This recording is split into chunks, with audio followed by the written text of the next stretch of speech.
Matthew 18.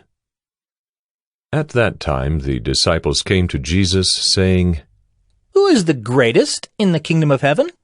And calling to him a child, he put him in the midst of them and said, Truly I say to you, unless you turn and become like children, you will never enter the kingdom of heaven. Whoever humbles himself like this child is the greatest in the kingdom of heaven. Whoever receives one such child in my name receives me. But whoever causes one of these little ones who believe in me to sin, it would be better for him to have a great millstone fastened around his neck and to be drowned in the depth of the sea. Woe to the world for temptations to sin, for it is necessary that temptations come, but woe to the one by whom the temptation comes. And if your hand or your foot causes you to sin, cut it off and throw it away. It is better for you to enter life crippled or lame than with 2 hands or 2 feet to be thrown into the eternal fire. And if your eye causes you to sin, tear it out and throw it away.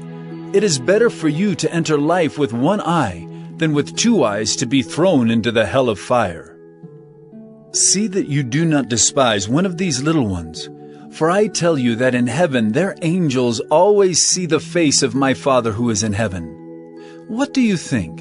If a man has 100 sheep, and one of them is gone astray, does he not leave the 99 on the mountains, and go in search of the one that went astray? And if he finds it, truly I say to you, he rejoices over it more than over the 99 that never went astray. So it is not the will of my Father who is in heaven, that one of these little ones should perish. If your brother sins against you, go and tell him his fault, between you and him alone. If he listens to you, you have gained your brother. But if he does not listen, take 1 or 2 others along with you, that every charge may be established by the evidence of 2 or 3 witnesses. If he refuses to listen to them, tell it to the church. And if he refuses to listen even to the church, let him be to you as a Gentile and a tax collector.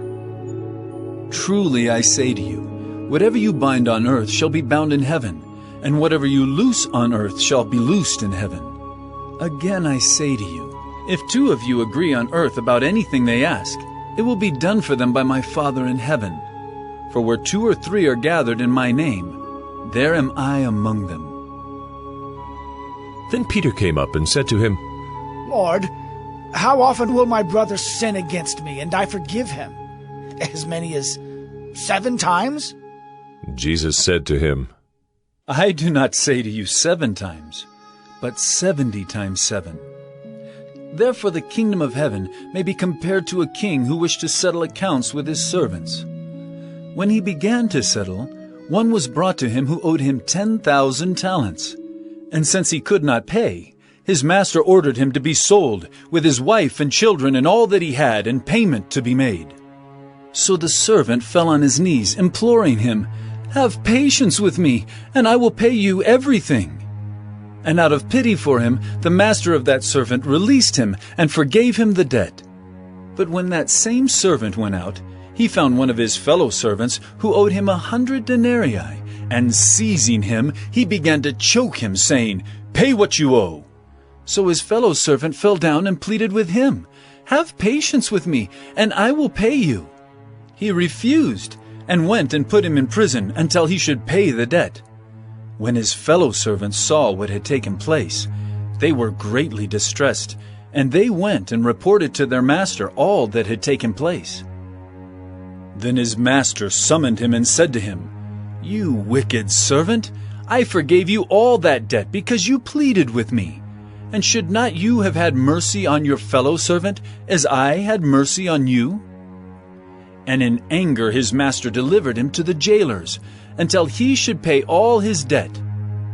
So also my heavenly Father will do to every one of you, if you do not forgive your brother from your heart.